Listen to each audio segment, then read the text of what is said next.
Hello mga antig mga angkol, karong adlaw is maghimo ta og kinupsan tiyan sa baboy or tiyan niya charot. So ana mga antig mga angkol, wala mong naon sudanon karon maghimo mi og kinupsan.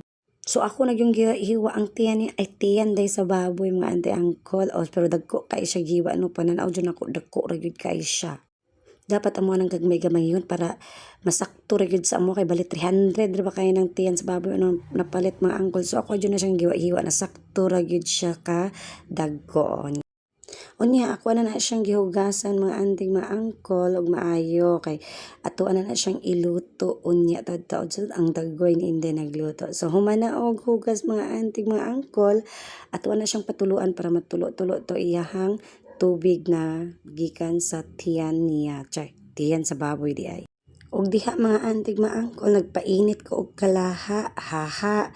Akong gibutang ag asin para dili siya magpilit-pilit unya. O mo nay purpose sa asin mga antig mga angkol.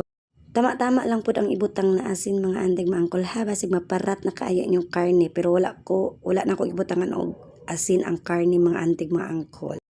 Mao lang jud ni ang kakapoy lang jud mga antig mga angkol ang maghimo tag kinupsan kay takloban ablihan tapos ukay-ukay. O tanawa nagsige ko ukay-ukay diha mga antig mga angkol. O tanawa wala jud siya nagpilit-pilit nagmantika na gyud ang atong tiyan sa baboy mga antig mga angkol.